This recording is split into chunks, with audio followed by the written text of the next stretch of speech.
This week, we're going to talk about a natural period pain remedy video. There have been some topics that have become really popular on YouTube recently, specifically diet and exercise regimens to prevent endometriosis. Now, there's a lot of information on YouTube right now, some of it good, some of it not so good. Stick around for the good stuff.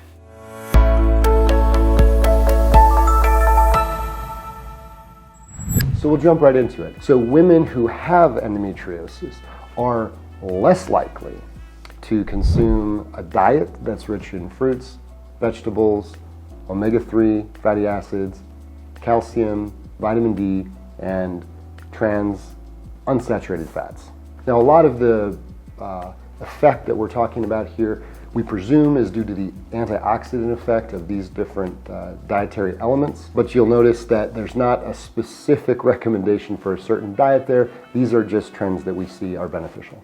Now, the diets for women who do have endometriosis tend to have a higher concentration of red meats, saturated fats, alcohol, and you're gonna hate this one, coffee. And that's it. That's the best available evidence, and those are the dietary guidelines. In general, if you're talking about fruits, you want to stick to the fruits that are high in antioxidants, so any berry, strawberry, blueberry, raspberry, blackberry, pinto beans, russet potatoes, leafy green vegetables. So there is evidence that green tea also has some benefit. About 20% of all tea that's consumed is green tea. There are other notable health benefits, but it does specifically have a protective effect with endometriosis in some studies. The active ingredient is epigallocatechin 3-gallate. Say that 3 times fast, or EGCG for short. So effectively what it does is it has antioxidant properties, anti-inflammatory properties, and the effect of this is to reduce the inflammation. It also specifically decreases uterine contractions. So time to ditch that coffee and grab some green tea. What about exercise? So the large meta-analysis that reviewed a number of other studies looked at exercise in general, yoga specifically, electrotherapy, and acupuncture.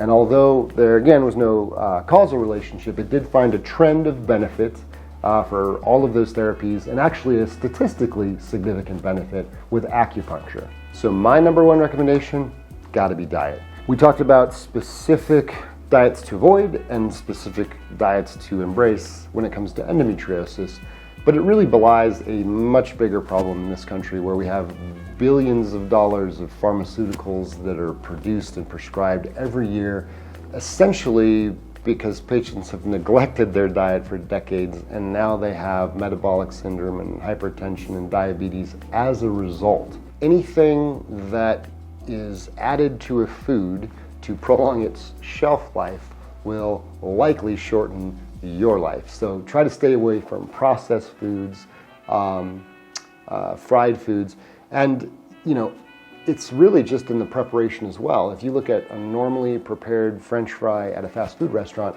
all of the fats are denatured, and it creates an inflammation in your body when you consume it. If you just take the same potato and air fry it, same taste, and has all the health benefits and none of the negatives. So stick to a healthy diet, guys, and we'll see you next time.